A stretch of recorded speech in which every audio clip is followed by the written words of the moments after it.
Swayam Prabha. Digital India. Educated India.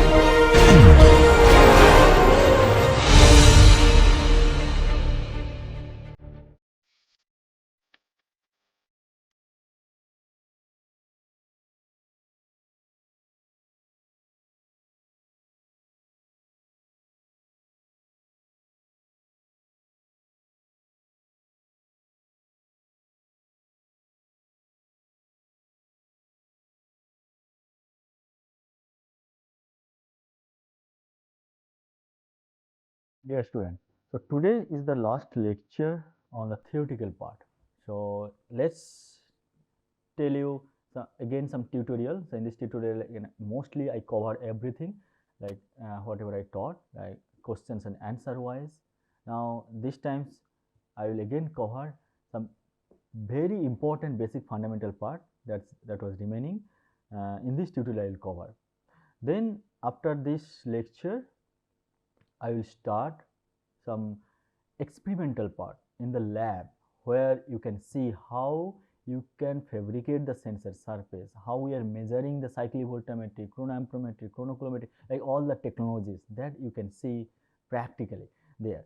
So all the lab based weight lab based work, experimental work that I'm going to show you after this lecture. Okay, so in that experimental lecture, you can imagine how we are developing, and also you can interact with us during your live chat. Like you can ask the questions that yes, it is really feasible. Whatever I'm telling you, yes, it is possible. We can develop in the lab, and I will show you all the fabrication technology, very small chip we can develop. That also we can bring in the market. That is possible. That also you can learn after this theoretical lecture. So practical lecture you will see after this. So this lecture is the end of the theoretical part. So today in this tutorial mainly let's cover the very important things, that is the optimization, that is the remain. That actually I wanted to discuss with all of you. So what is this optimizations? Okay. Yes, this is a really important part. Without this part, you cannot make the full sensor device. You may you can make plan. Many people they are making so many plans, but finally, why all the technology not in the market? Why? Because not properly optimized. Okay, without proper optimizations, it is very difficult to make a successful work in the sensing biosensor device. So let's summarize all the optimization technology one by one. While you will make the plan, let's keep in mind these optimization topics. Let's summarize, and this is the end of this your I think your learning in this course. So I will say the optimizations can be first your transducer or electrode surface selection. This is also kind of optimization. So transducer, or I can say electrode surface selection. Why I am saying this one? Because which surface may show high signal to background ratio. So finally we have to get the high signal to background ratio. So this is the star mark, like signal to background ratio, S by B. So that is our main goal, to get the high signal to background ratio, and definitely you have to get the reproducible result. Reproducible result. So high signal to background ratio, first thing. Then you definitely have to get reproducible result. Although you are getting very good signal, but if that condition, that optimized condition, if it is not reproducible, then that plan will not work, because you cannot. This is not reliable. You cannot bring these things in the market. So reproducibility finally is your milestone. Means your this is the route you have to follow definitely. So transducer is ready. How you can make your transducer ready? Suppose you have a glass surface, and definitely glass is not the conductive. You should have some nanomaterial, conductive nanomaterial. Generally people are making ITO coated. ITO means indium tin oxide. nanoparticle, right? Indium tin oxide coated nanoparticle. This is very much conductive, and this surface can be useful to get the low background current. Low background like your signal. But you may ask, so why not gold? Why not platinum? Why not others? Because in that case, other interference species, as I mentioned, no, like you have the dissolved oxygen in the solution, so they can reduce easily in the platinum case. Platinum is very active for the oxygen reduction. Even not only that, some other interference species may present in the real sample, they may show the very high contributions. Okay, so that's why selections of transducer is really important. Maybe you can choose like some screen printed carbon electrode, SPC, screen printed carbon electrode. That is also good selections, because there is also not that much interference species contributions or oxygen reduction may not see, then not that much effect you can see. Okay, that also you can try. So mainly I am saying here, don't use that kind of electrode which can show very fast other that is unwanted reactions. Mainly oxygen can be on unwanted species, that means they can show some background current, and the interference species, then interference species that present in the real sample. Real sample means, think about the blood sample. So if you have the blood sample, what is the interference species in the blood? Ascorbic acid, uric acid, glucose, acetaminophen, like so many things it's present, right? So many ions. But if you have like sweat sample means it may contain different so many ions, right? If they are interfering or not, that you have to check properly. That is called the optimization. So optimization is not only the selections, also same time which potential window those interference species not showing any contributions, that you have to think fast. Without optimizing these conditions, it is very difficult to get a very good biosensor device. So you have to, that's why as you are going to develop a electrochemical biosensor mainly. So this class mainly electrochemical biosensor. So means electrochemical property. So which potential window, and this is the potential window, you know, right? Here 0, here minus, this is the plus. So this is the whole potential window. Maybe in this area is maybe not useful, because maybe at the high potential all the interference species can be oxidized.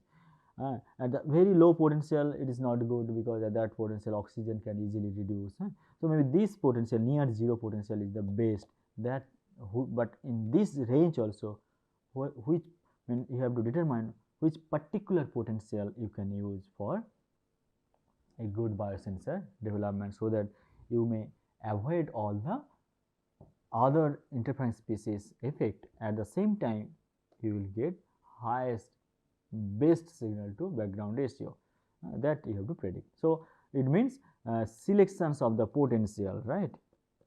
Number 2, selections of potential window. That is also very important part for the optimizations of the biosensor. Okay, and I will say this is the very important part. So after this, so but one thing I think I already taught you, the selection of the potential, how we will measure. Let's when that just I just mentioned, like this potential is not good, this potential area not good, but this area is good, right? Then how will determine which potential is the best? Let's try like 1, 2, 3, 4, 5, like few potential. Let's select randomly and get S by B 1, S by B 2, S by B 3. So like this way you have to calculate like 1, 2, 3, 4, like few potential, and then think which potential is the best. Like maybe S by 3 is the best. Then choose this potential only for your whole biosensor development. Okay. So transducer, then potential window. Number 3, optimization of the reagent concentration,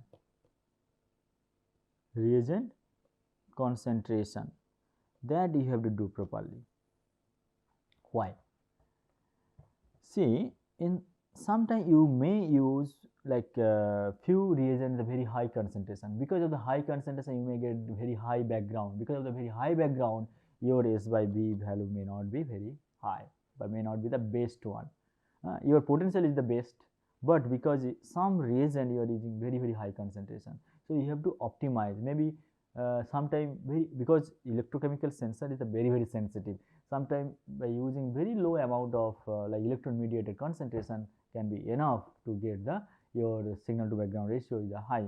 So you have to optimize properly, like which concentrations you can try for the. Suppose I will show you in this one example. Suppose you are using ferrocene. Can you remember the ferrocene? Like iron, this 5 member, right?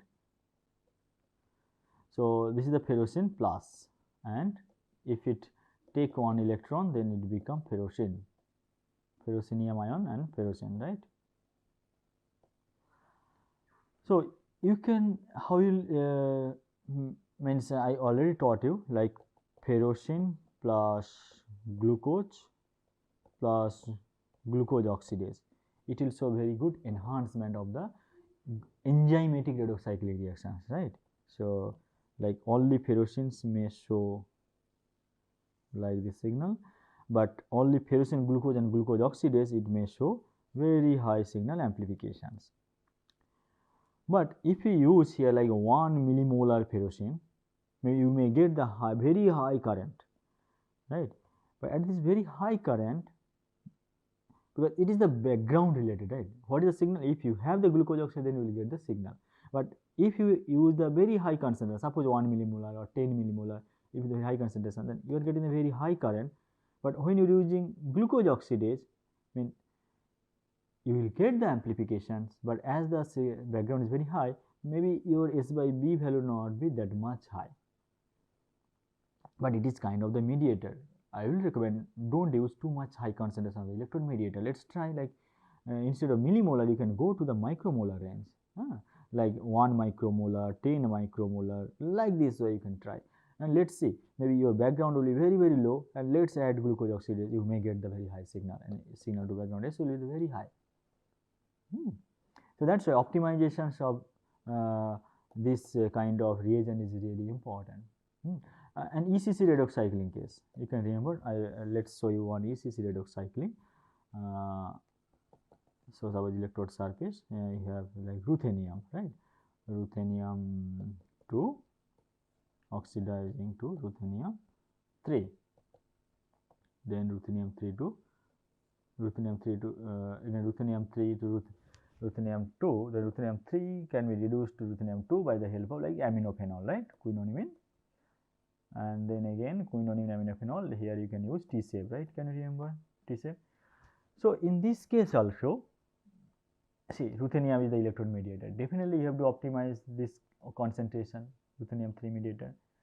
And aminophenol, quinonimine, they are coming because of the enzymatic reactions, right? So no need to optimize this one, because this only can control the whole redox cycling reaction. If you have the more target, so more aminophenol will generate, and more aminophenol will react with the ruthenium 3, more ruthenium 2 will generate. But T-shape, it is the fixed one, right? So maybe this, and T-shape always consuming, it is not cyclically reproducing. See, ruthenium 2 cyclically reproducing, ruthenium 2 and 3, but T-shape is not. So you have to optimize this T-shape concentration. You may need some high concentration of T-shape, not very low concentration of the T-shape. Generally we are using here 5 millimolar T-shape. That concentrations you have to optimize. Okay, so reagent optimizations is really important for the biosensor development. So this is the upper part of the sensor. Now come to the sensor surface again.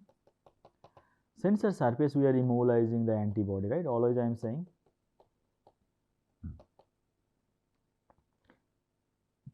Sometimes this antibody optimization is also required to get a very good biosensor. see, as I told you, like in my last class, in my last tutorial also, you have to develop a biosensor so that it can detect a large range of the concentrations of your marker. So if you can detect like nanomolar range, but some patients may have like like micromolar or like millimolar range of their target like biomarker, then it will be difficult for that biosensor to detect that much high concentration. But if you use some optimized concentrations of your bioreceptor, then that can help to go to the high level of detections. So that's why sometimes you have to detect this bioreceptor concentration, because this only is the driving force, and it is only giving the information like how much you can go in your calibrations, right? That's why while you use the antibody, so we'll generally be recommending, let's use like 1 micromolar or 1 microgram per ml, 10 microgram per ml, 100 microgram per ml, or 1 milligram per ml. So like this way you can increase one by one, like few sensors you can develop. Then let's see which sensor is the best for the signal to background ratio, that you have to calculate. So this is one more optimization steps. Okay, so chemical, so I told, so first optimize transducer surface, then you can optimize the potential, then you can optimize after the potential the concentrations, and then is the bioreceptor concentrations also. So number 3 then number 4 is the bioreceptor concentration, that is also very important. And again, so many factor, means you have to think like the kind of factors may there for the, this is the main factors you can optimize. Now you have to think like there is any other factors present or not, they can affect the biosensor and performance. So biosensor performance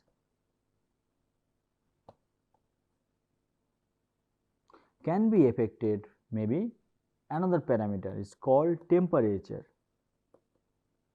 right? So you can say, why the temperature? Because there is some because see, in the glucose oxidase case, they are the enzymatic reaction, so there may be temperature, because of the different temperature their kinetics can be different. So that things you have to check, means there may be temperature effect or may not be, but still you have to, if you want to really produce a reliable biosensor, this factor you have to check, temperature, then humidity. So humidity, temperature, this kind of factor may come. Generally different biological reactions can happen very 37 degrees Celsius in the, but if you are measuring like 15 degrees Celsius, maybe you are getting the very slow reactions, slow kinetics. Even if you increase the something more, like around more than 37, also reaction can go much faster. At the certain temperature, maybe it's faster, then again some certain it can go down. So you have to check like which temperature is the best for this sensing reaction. That temperature you can select. But it is again some point, one point may come, if it is very much dependent on the temperature, then it will not good for your point of care device development, especially in the extreme point of care. Like if you think like the very high temperature in the some rural area setting where you don't have refrigerator, this condition, so there you cannot use this kind of scheme, this kind of biosensing device you cannot use if this is too much sensitive towards the temperature and humidity, right? So that's why you have to check. Okay, so those the parameter. So transducer, electrode surface, potential, optimize the reagent concentrations, then come to the bioreceptor, then come to the other parameter like temperature, humidity, those things. Okay. Now let's think the other some like small parameter may come. So you have to check the another things is the stability. So while you will develop the whole sensor, at the end of your study you have to check the stability, right? Why? As those factor I am saying, maybe you optimize everything, right? Antibody concentration you optimize, other concentration you optimize, and your sensor is not that much sensitive to our temperature, humidity, but still if you there may be some very slow reaction. Slow reaction means although you check there is not that much temperature effect, humidity effect, but some slow reactions or storage effect, or I told you like you can remember like where I taught you like tuning of the electrode surface, aging effect, that also can affect on your sensor performance. So that also can be considered. Okay. So what you have to do, you have to store some electrodes in a very best conditions, like maybe in the nitrogen environment, maybe in the vacuum condition. Let's store it, or maybe even you can try the open conditions. Then compare the stability. If you see that in the open conditions still also you can store, that is then it is really good. But if it's not, then you have to store in. You need a very good packaging. Packaging of your sensor device is really important again. This is the very crucial part. Finally, it can help to increase the stability anyway. Because simply storing sometimes sensor is not recommended. Although maybe sometimes it may stable, but it is not recommended. Let's store in a good packaging. Let's go for a good packaging system. So what generally we are doing, if you like, I will recommend let's go to the like any shopping store and buy some glucometer things, or pregnancy test kit you can buy and open it, check it properly how they are storing. They're not that much expensive, just check the storage condition, then you will get some information. So very good way we have to store it, mainly the nitrogen environment, or maybe you can put the vacuum conditions. So this is the again the factor for the to get the best quality of the sensor. Okay, so let's I will summarize and again some conditions, all the things, and conclude. So optimizations, this is my main motto in these lectures, and then I want to conclude this whole theoretical lecture, that optimizations let's follow properly. Means once you decide your plan, let's go ahead one by one all the optimization steps. So first optimization steps, the electrode surface, then all the steps that I told you. And I will definitely recommend, just think, when as this is my concluding remark for this course, I will say this course is mainly point of care testing device development. Don't go very complex procedure. Complex procedure means I taught you many scheme like ECC scheme, EC scheme, then fabrications of the sensor surface with a defined way, but try to see which condition, if somehow very simply, like instead of going ECC, if you can make some sensor by EC, very less number of chemical you can use, that will be the best for the commercialization for point of care testing device. Because if you have the many chemicals, then sometimes there is no way, you may have to use the many chemicals, because few analyte in our body is really low concentration, maybe some picogram per ml or maybe femtogram per ml. So in that case, there is no way, you have to use the ECC redox cycling, but then it will be little complex then procedure. But you have to think about then how to use the reagent. I already taught you, one lab on a chip, like you can like bioreceptor here, but you can use some membrane, like 1, 2, 3, 4, few membrane you can use. All the membrane you can keep all the chemicals in the dry condition, lyophilized condition. That is again another optimization. because simply you cannot store all the reagent in the solution phase for the longer time.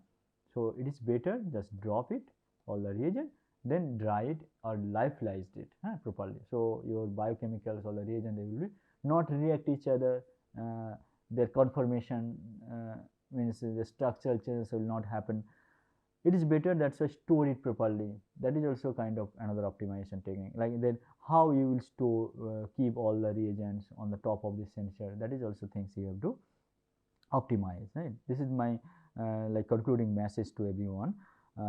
So whenever you will design any sensor, just try to make a simple case, but if not possible, if you have to go complex steps, because sometimes you may need a very low limit of detection, that time you may design some like biosensor, like many paper membrane you can use, but you have to think how to store them. Then try to go to dry condition, lyophilized condition to store all the chemicals. Okay, so point of care testings means you just think like drop and sense kind of technology. Drop and sense kind of technology, like the glucometer, no, that kind of technology you have to think. So that will be very easy, and easily you can commercialize. And nowadays, because of the smartphone related technology, nowadays you can bring in your sensors in your point of care testing device, because nowadays everyone maximum case you have the smartphone. If you can easily develop some app and integrate your device with the smartphone, you can easily get the value and continuously you can monitor. This is the very important part, IoT enabled biosensor development, and really like this is now our in India, our main motto like digital India or make in India kind of concept. We can really make it based on this course. See, it's very simple. Just few chemicals you need on the sensor, all the ingredients is very much really available inside our India, and just try to develop this very common technology and try to commercialize it, make your own startup, try to be independent. So this kind of course, that's why is really help you to become independent. And this kind of like our now government of India main concept like make in India, make in India concept, startup India, or like Swachh Bharat. So this kind of concept is really means can be implicate, can incorporate in this kind of the course. Okay, so that's the message for everyone. Please try to get all the concept that I taught you, and try to be independent after this course. And I will start now. After that, few lab based experiment where you can easily see how we are developing all the technology inside lab, and it is really possible to bring in the market. So that I will show you after this lecture. Okay, that's all for all of you, and good luck. Thank you.